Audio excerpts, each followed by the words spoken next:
Il y a une belle fille nommée Saint-Ji mais qui porte en elle deux personnalités différentes. En temps normal, elle est très douce et tendre. Cependant, entre 2 heures du matin et le lever du soleil, elle est possédée par un démon, révélant un visage féroce et accomplissant des actes extrêmement étranges. Ce jour-là, le voisin Jugu croisa Saint-Ji par hasard. Avec sa beauté extraordinaire, il tomba immédiatement sous son charme. Et depuis, Jugu ne cessa de penser secrètement à son image. Puis un jour, Jugu rentra chez lui à l'aube. Là, il croisa sa déesse Sun, mais ses sentiments ne furent plus les mêmes qu'auparavant, car elle était déjà possédée par le démon. Elle devint incontrôlable et se jeta sur lui pour lui saisir la gorge. En enquêtant, Jugu découvrit que la famille de Saint-Ji venait juste d'emménager ici. Elle allait bientôt ouvrir une boulangerie au rez-de-chaussée de l'immeuble. Par curiosité, Jugu se rendit aussi à la boulangerie pour voir. Là, il rencontra la sœur proche de Saint-Ji, appelée A. Peu après, Jugu entra aussi pour acheter un gâteau. A demanda à Jugu s'il vivait dans le quartier, car la boutique avait une offre promotionnelle pour les résidents. En lisant son adresse, A se rendit compte qu'il vivait juste au-dessus de son appartement. Elle appela alors sa sœur Saint-Ji pour saluer leur voisin. En voyant le visage de Sun, Jugu se rappela immédiatement du moment terrifiant de la veille. Il s'enfuit aussitôt sans dire un mot. En voyant cela, Sun-Ji le poursuivit. Mais en réalité, elle voulait seulement offrir à Jugu un cadeau pour l'inauguration de la boulangerie. À la surprise de Jugu, elle lui parla avec douceur, ce qui le laissa incompréhensif. Comment quelqu'un qui, la veille au soir, avait failli lui étrangler le cou pouvait maintenant se montrer totalement différente. Cette nuit-là, Jugu aperçut encore Saint-Ji dans le hall de l'immeuble. Elle avait des gestes étranges qui éveillèrent sa curiosité. Il descendit immédiatement pour voir. Là, il vit Sun se battre avec un certain homme d'âge mûr. Jugu accourut et attrapa le col de l'homme en le traitant sans cesse de pervers. Mais en réalité, cet homme était le père de Saint-Ji. À cette révélation, Jugu se frappa lui-même la tête avec la main de monsieur Jiangshu et ne cessa de s'excuser. Il inventa aussitôt un prétexte. Je sortais juste acheter du lait et je suis tombé par hasard sur cette scène. J'ai cru qu'elle était attaquée par un pervers, c'est pourquoi j'ai réagi ainsi. Le père demanda alors, est-ce que tu l'as déjà vue la nuit? Après un moment d'hésitation, Jugu admit l'avoir rencontrée dans l'ascenseur. À ce moment-là, je pensais qu'elle était ivre, c'est pour cela qu'elle m'a attaqué, expliqua-t-il. À ces mots, Sun se jeta de nouveau sur lui pour lui serrer la gorge. Monsieur Jiangshu l'arrêta aussitôt et conseilla Jugu. Dorénavant, tiens-toi éloigné de nous. De retour dans sa chambre, monsieur Jiangshu réprimanda A parce qu'elle n'avait pas surveillé Saint-Ji, qui s'était retrouvé seul à errer dans la rue et avait failli se faire écraser par une voiture. Trouvant cette famille bien étrange, Jugu décida le lendemain de les suivre discrètement. Le démon en Sun-Ji força monsieur Jiangshu à l'emmener s'amuser, manger, boire. Il la servait avec soin, comme s'il s'occupait d'un enfant, car il ne voulait pas que le corps de sa fille subisse le moindre mal. À ce moment-là, soudainement, la démone eut une crise puis s'évanouit. Monsieur Jiangshu fut obligé de la porter sur son dos, mais son dos se déboîta. La démone glissa lentement en arrière, mais heureusement Jugu arriva à temps. Après cet incident, monsieur Jiangshu fut hospitalisé, tandis que Jugu prit la responsabilité de ramener Saint-Ji chez elle. Le lendemain, Jugu rendit visite à monsieur Jianggu à l'hôpital, prétextant encore, hier soir, je sortais jeter les ordures et je suis tombé par hasard sur cette scène. Là, monsieur Jianggu lui révéla que Saint-Ji était possédé par un démon. Depuis sa naissance, un démon habitait en elle. Chaque nuit à 2 heures du matin, l'esprit démoniaque prenait possession de son corps durant environ 3 heures. C'était une ancienne malédiction familiale. Si on ne lui offrait pas ce qu'il voulait, nul ne savait ce qu'il pourrait faire. Monsieur Jiangshu supplia Jugu de l'aider en restant auprès de Saint-Ji pour la protéger. Au début, Jugu refusa, mais l'insistance du père finit par le convaincre. Le jour suivant, Jugu commença à travailler dans la boulangerie de Saint-Ji comme employé. Ce qui était étrange, c'est qu'elle ne savait absolument rien du fait qu'elle était possédée. En revanche, le démon, lui, savait tout sur Saint-Ji lorsqu'elle était normale. Le soir venu, Jugu resta encore auprès du démon en elle. Le jour, elle était douce et charmante, mais la nuit, elle devenait incontrôlable et folle à un point inimaginable. Pire encore, la démone finit par lui avouer qu'elle était tombée amoureuse de lui. En entendant cela, Jugu se rappela ce que monsieur Jiangshu lui avait dit. Le démon ferait tout pour le séduire. Si jamais il cédait, le démon gagnerait et deviendrait plus puissant. C'est pourquoi Jugu cria en plein visage du démon. « Je ne suis pas si facile à tromper. » À ce moment-là, la démon eut soudain envie de manger des gâteaux au fromage. Alors elle se précipita dans une épicerie pour en acheter. Ces gestes étranges laissèrent l'employé sans voix. Au même instant, une petite fille vint aussi acheter ce genre de gâteau, mais la démon avait déjà tout pris. La fillette ne put que rester au loin, regardant la démon manger avec envie. En remarquant cela, la démon jeta son gâteau par terre pour provoquer la petite. Jugu se demanda ce que le démon faisait dans le corps de Sunji. La démon révéla que les ancêtres de celle-ci avaient commis un immense péché à son encontre, une faute impardonnable. C'est pour cela que Sunji devait subir cette punition. « Si tu n'obéis pas à mes ordres, même moi je ne sais pas ce que je pourrais lui faire, ajouta-t-elle. Puis la démon se déchaîna, détruisant tout autour d'elle, et alla même jusqu'à vouloir avaler une cigale vivante, si Jugu ne l'avait pas arrêtée. Les jours suivants, Jugu vécut dans deux extrêmes émotionnels. Le jour, il était captivé par la beauté et la douceur de la patronne Sunji. Mais la nuit, il devait endurer toutes les folies de la démon. Celle-ci avait aussi un don particulier, prédire l'avenir. C'est pourquoi elle la suivait partout pour lui demander quelles actions allaient augmenter dans le futur. Monsieur Jiangu et A essayèrent de toutes les manières de faire sortir le démon du corps de Sunji. Ils tentèrent des rituels, des invocations, parfois même la frappaient dans un accès de colère, mais restaient impuissants. Un soir, ils proposèrent à la démon un pari. Si Jugu gagnait, il saurait comment chasser la démon du corps de Sunji. En revanche, s'il perdait, il devrait servir la démon 2 fois plus longtemps qu'actuellement. Le pari fut organisé autour du jeu des pinces attrape-peluche. Aux 2 premiers essais, Jugu échoua complètement. Mais, à la dernière tentative, il utilisa une autre stratégie, pousser au lieu d'attraper. Et ainsi, il réussit à battre la démon. Fidèle à sa parole, la démon lui révéla le moyen. « Si tu appelles mon nom et me dis de quitter ce corps 3 fois, je partirai immédiatement. » Mais elle refusa de révéler son nom. Le lendemain, un jeune homme entra dans la boulangerie de Sunji. En franchissant la porte, il bouscula Jugu. Sun s'excusa aussitôt auprès du nouvel arrivant. Celui-ci s'avança doucement, voulant lui prendre la main, mais Jugu l'en empêcha. Agacé, le jeune homme partit sur le champ.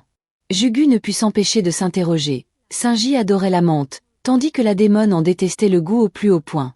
Sunji lui confia aussi qu'elle faisait souvent des rêves étranges. « Je marche, mais je ne suis pas seule.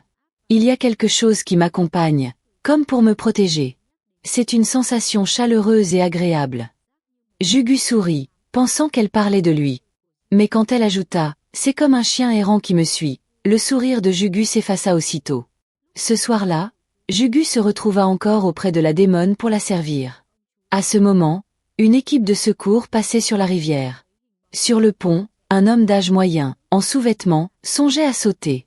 En regardant en bas, il aperçut l'ombre de la démon qui s'approchait. Mais au lieu de l'arrêter, la démon l'encouragea. « Saute, il ne t'arrivera rien. » Voyant cela, Jugu essaya de lui couvrir la bouche, en vain.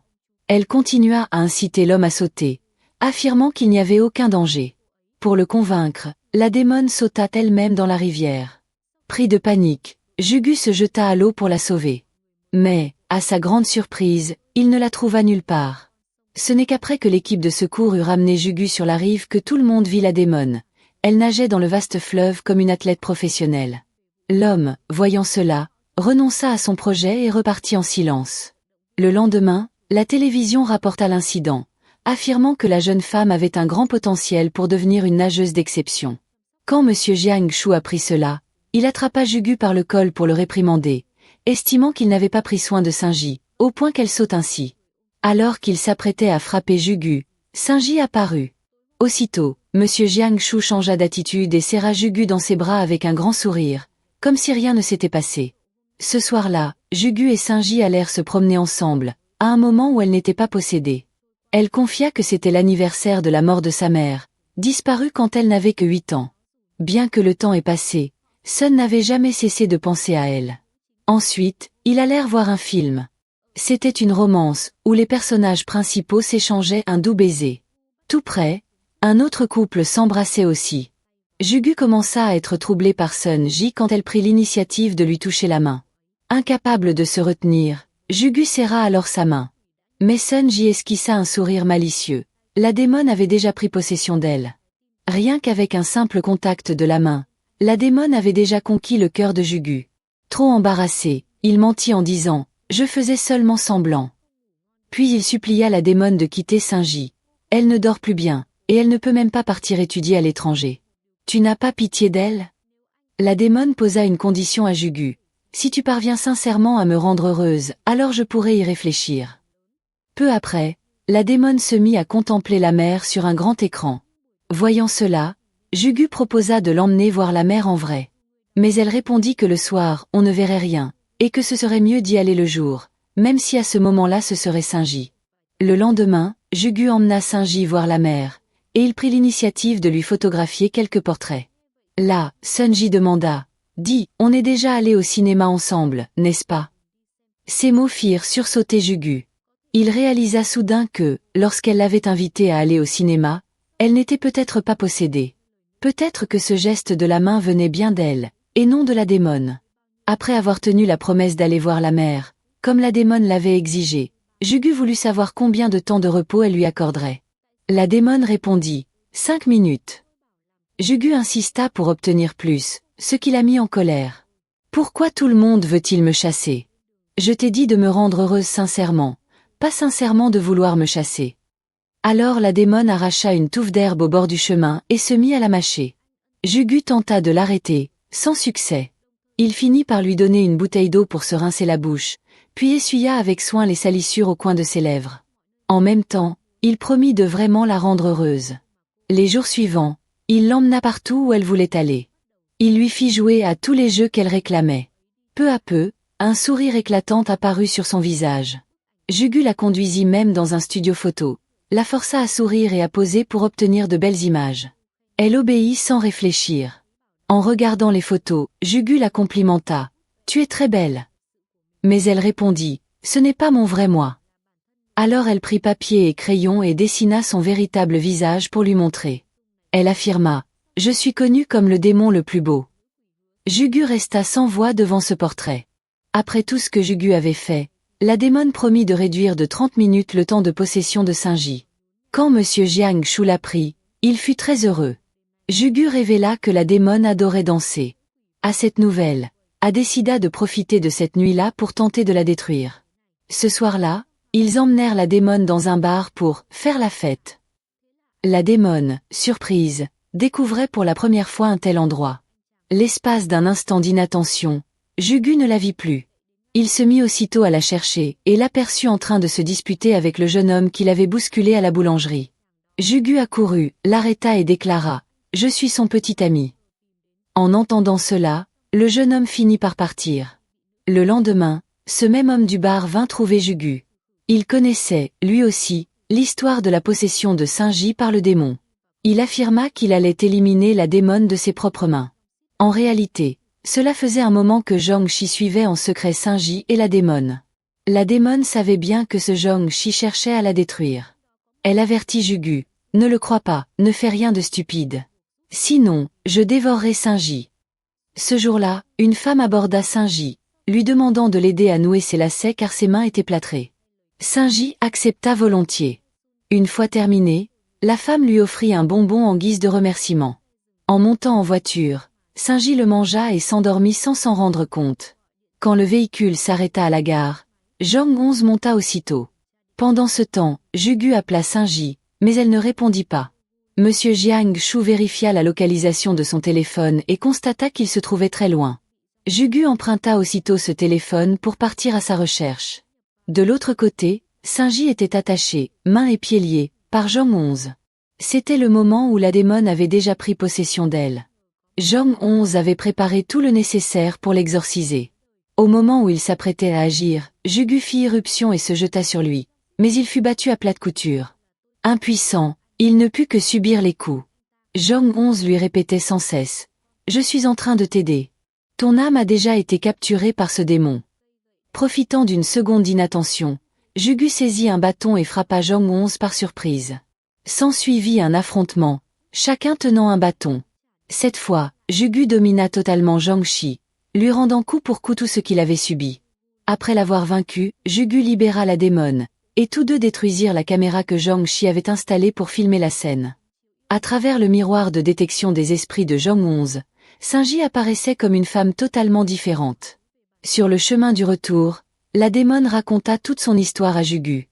Il y a de nombreuses années, une grande épidémie ravagea le pays. À cette époque, elle perdit son père et sa sœur aînée. Un jour, une célèbre prêtresse arriva au village. Elle déclara que tout le monde périrait s'il n'y avait pas de sacrifice. Comme il n'y avait rien d'autre à offrir, les villageois la désignèrent comme victime sacrificielle. Une famille du village, prise de compassion, recueillit ses cendres dans une jarre et les enterra. 50 ans plus tard, l'arrière-grand-père de Saint-J découvrit cette jarre. Il s'en servit pour fermenter des légumes marinés. N'ayant nulle part où aller, l'esprit entra d'abord dans le corps de son arrière-grand-mère. C'est alors qu'elle commença à entrer dans des crises de colère. Or, cette femme était enceinte de la grand-mère de Saint-J. Et ainsi, l'esprit passa dans l'enfant en gestation. De génération en génération, l'esprit posséda la mère de Saint-J, puis en arriva à Saint-J elle-même. Ensuite, elle réalisa que certaines personnes l'avaient reconnue et tentaient de l'approcher. C'est pourquoi elle persuada M. Jiangshu de déménager sans cesse. Elle craignait constamment que quelqu'un agisse contre elle, alors elle feignait d'être cruelle, se comportant comme un vrai démon, afin que personne n'ose la toucher. Pourtant, elle avait aussi connu des jours heureux au sein de la famille de Saint-J. Mais, soudain, la mère de Saint-J tomba gravement malade. Avant de mourir, elle supplia la démone. « Ne reste pas auprès de Saint-J, viens avec moi. » La démone aurait voulu la suivre, mais en était incapable. Elle révéla qu'au 1000e clair de lune depuis sa libération de la jarre, elle disparaîtrait de ce monde pour errer dans les ténèbres éternelles, emportant ses souvenirs douloureux. Elle ne pourrait atteindre un lieu paisible que si elle était à nouveau scellée dans cette jarre, grâce à un véritable acte de compassion, et y demeurait encore 50 ans. Depuis longtemps, elle cherchait la jarre, mais en vain. De retour chez lui, Jugu resta songeur après avoir entendu l'histoire de la démone. Il ne voulait pas qu'elle disparaisse ainsi, ou du moins il voulait qu'elle puisse trouver un meilleur endroit où aller. Ces derniers jours, la démone restait enfermée dans sa chambre, refusant de voir qui que ce soit. Monsieur Jiangshu demanda à Jugu ce qui s'était passé, mais il ne put rien dire, car elle lui avait fait promettre de ne rien révéler à la famille. Elle souhaitait partir en silence, pour ne causer de soucis à personne. Soudain, Jugu demanda à Monsieur Jiangshu où se trouvait la maison de l'arrière-grand-père de Saint-J. Celui-ci répondit qu'elle existait encore, et lui indiqua le chemin. Immédiatement, Jugu prit un car pour s'y rendre. Après une longue journée de recherche, il finit par arriver sur place. Il se mit à chercher la jarre qui contenait autrefois les cendres de la démone. Il creusa sans relâche, du soir jusqu'au matin. Il fouilla tout le jardin, mais ne trouva rien. Il se sentit désespéré, car le temps pressait. Ce soir serait la 1000e pleine lune, et la démone disparaîtrait. À cet instant, il remarqua un oiseau perché sur un rocher, chantant. Son instinct lui souffla qu'il y avait quelque chose en dessous. Après de grands efforts, il parvint à soulever la pierre. En creusant plus profondément, il découvrit enfin la jarre. À cet instant, il explosa de joie. Jugu serra la jarre dans ses bras et courut à toute vitesse pour rejoindre la ville, car la démone n'avait presque plus de temps. Ce soir serait la 1000e pleine lune. Pendant ce temps, la démone se préparait déjà à partir. Elle entra doucement dans la chambre pour faire ses adieux à sa sœur A. Puis elle accompagna Monsieur Jiangshu à l'épicerie pour acheter ses gâteaux préférés. Là, elle croisa la petite fille de l'autre fois. Pour lui céder le gâteau, la démone prétendit qu'elle n'aimait plus ce dessert, et en choisit un autre. Elle dit alors à Monsieur Jiangshu, « Désormais, tu peux exprimer tout ce que tu veux, ce que je t'interdisais jusqu'ici. » Surpris, il ne comprit pas. Au fond, il aurait voulu la réprimander, mais n'osa pas, craignant d'offenser la démone et de nuire au corps de sa fille. En voyant le dos de Monsieur Jiangshu, elle se rappela les moments où il la portait sur son dos, ou lorsqu'il l'accompagnait, la servant et la choyant. Elle lui dit alors, « Tu as très bien fait toutes ces années. » En ce moment, la démone désirait ardemment faire ses adieux à Jugu, mais il n'y avait aucun moyen de le contacter. C'est alors que Jugu arriva en courant, serrant la jarre contre lui. Il saisit sa main et l'entraîna ailleurs. Il sortit précipitamment la jarre pour la lui montrer. Voyant ses mains couvertes de terre, ses jambes pleines de boue, la démone en fut profondément émue. Elle lui demanda, « Pourquoi as-tu dû en faire autant? Tu me prends en pitié ?» Mais Jugu répondit, « Non, c'est parce que je déteste te voir disparaître ainsi. Je veux que tu oublies tout et que tu partes dans un endroit meilleur. » Elle détourna le regard pour cacher son sourire, fit semblant de dormir en voyant qu'il était fatigué. Puis elle arrosa des fleurs fanées. Quel démon ferait une telle chose, pensa-t-il. Jugu savait très bien que, depuis le début, la démone avait trompé tout le monde. Elle avait toujours cherché à paraître cruelle, mais au fond, elle était un ange. Il comprenait combien elle avait été seule et combien sa vie avait été dure toutes ces années. Et maintenant, il espérait qu'elle puisse atteindre un monde plus lumineux. À ce moment-là, Jugu voulut connaître le vrai nom de la démone. En larmes, elle dit « Munjiang ». Un nom lié à la lune. Jugu le trouva très beau. Alors, Jugu ouvrit la jarre et appela « Munjiang » 3 fois pour la libérer du corps de Sinji. À la deuxième invocation, elle se précipita pour serrer Jugu dans ses bras et lui dit merci. Merci d'avoir été à ses côtés, merci pour tout ce qu'il avait fait et pour les sourires qu'il lui avait donnés. Les larmes aux yeux, Jugu dut prononcer son nom une dernière fois. Munjiang s'endormit doucement, et son âme s'envola dans la jarre pour rejoindre un lieu beau et lumineux. Après le départ de Munjiang, Sun partit étudier à l'étranger. A ouvrit une petite boulangerie pour elle seule. Monsieur Jiangshu quitta la ville après avoir vendu la maison et la boutique. Quant à Jugu, il reprit le travail qu'il avait abandonné par lassitude. Un certain temps plus tard, Sun termina ses études à l'étranger. À son retour, elle appela son père, mais avant de le voir, elle voulut retrouver quelqu'un d'autre. Quelqu'un qui avait bouleversé son cœur dès leur première rencontre. Elle se souvenait encore de ce moment où elle l'avait vu ramasser des éclats de verre devant sa boutique, de son impatience à aller à la mer avec lui. Même quand sa sœur avait demandé à venir, elle avait refusé. Elle se rappelait encore de l'émotion dans la salle de cinéma, lorsqu'ils étaient assis côte à côte. Sinji appela donc Jugu. Il vivait toujours dans l'ancien immeuble. Et là, il gardait encore la jarre de la démone Munjiang, ce monde lumineux qu'il avait réservé rien que pour elle. À ce moment, le film Emintin s'acheva. J'espère que vous avez apprécié la vidéo. N'oubliez pas de vous abonner à la chaîne, d'activer la cloche de notification et de laisser un petit like pour soutenir le contenu. À très bientôt pour une nouvelle vidéo.